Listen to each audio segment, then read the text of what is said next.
प्रभु जी राधे राधे। आपके चरणों में दास का कोटि कोटि वंदन, प्रणाम। प्रभु जी मेरी दो जिज्ञासाएं हैं जिसे आप शांत करने की कृपा करें। पहला मेरा सवाल है कि जब भगवान ही सब कुछ करने कराने वाले हैं तो फिर इंसान दोषी क्यों है? तो आप क्या चाहते हैं कि भगवान ही दोषी रहें? मतलब चोर चोरी करे और दोष भगवान को दे?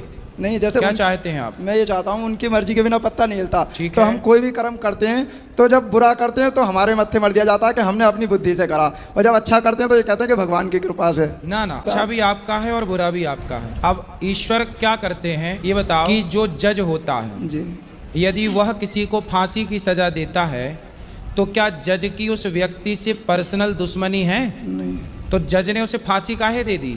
उसके कर्मों के आधार पे। हाँ, जैसे उसके कर्मों के आधार पर जज ने फांसी दी, उसी प्रकार ईश्वर तो केवल जज बन के आपके कर्मों का हिसाब किताब करते हैं। ईश्वर का वही काम है जो एक जज का काम है। सांसारिक जज शायद पैसों में बिक भी जाए, पर परमात्मा एक निष्पक्ष जज है जो कभी किसी के बिकाऊ नहीं है, कोई खरीद नहीं सकता। तो प्रभु जी प्रेरणा तो भगवान ही देते हैं हमें कुछ भी करने की, तो हम कैसे कर सकते हैं? क्या आपको हम कहें कि आग में कूद जाओ, कूद जाओगे? नहीं कूदेंगे। क्यों? क्योंकि जानते हैं कि आग में जलेंगे। तो आप ये भी तो सोचो कि हमारे द्वारा भगवान ही तो कह रहे हैं कि आग में कूद जाओ, तो काहे नहीं कूद रहे हो?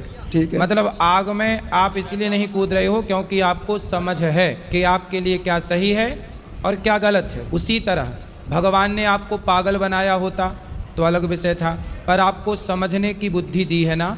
आपको पता है कि चोरी करना गलत है, बलात्कार करना गलत है, मार काट करना गलत है। जब आपको पता है कि ये गलत है तो फिर आपने क्यों किए? और किए तो फिर भोगेगा कौन? हम ही भोगेंगे। ईश्वर ने तो कहा नहीं कि तुम किसी के साथ बलात्कार करो, ईश्वर ने तो कहा नहीं कि तुम किसी के घर में चोरी करो। भाई आपको पता था ना कि सही क्या है गलत क्या है। आपको पता है कि ये आग है, इसमें कूदेंगे तो जल जाएंगे, ये कुआं है, इसमें कूदेंगे तो मर जाएंगे। आपको जब पता है सही गलत का तो फिर दोष आपका हुआ ना, ईश्वर का कैसे हुआ? लेकिन प्रभु जी फिर भी परिस्थितियां ऐसी बन जाती हैं। आज भी केस देखने को आते हैं कि महिलाएं जल रही हैं जिंदा, या कोई आत्महत्या कर रहा है डिप्रेशन में जाके, या कोई परीक्षा में फेल हो गया। हाँ। तो परिस्थितियां वैसी बन जाती हैं कि इंसान तो करने पे मजबूर हो जाता है। क्यों ऐसी बनाते हो? परिस्थितियां बनाने वाला कौन है? आप लोग ही तो बनाते हैं। आप लोगों को कंपटीशन क्यों करना? जो इसलिए तो ईश्वर ने कहा है, ईश्वर का विधान कि गौधन गजधन बाजधन और रतन धन खान, जब आवे संतोष धन सब धन धूरी समान। जितना पढ़ लिया, जितना कमा लिया, जितना पा लिया, उतने में संतोष रखे व्यक्ति तो कभी डिप्रेशन की बीमारी ही ना हो। असंतुष्ट है इसलिए तनाव है, चिंताएं हैं, डिप्रेशन है। यदि व्यक्ति संतुष्ट है तो बताओ सुखी है कि नहीं?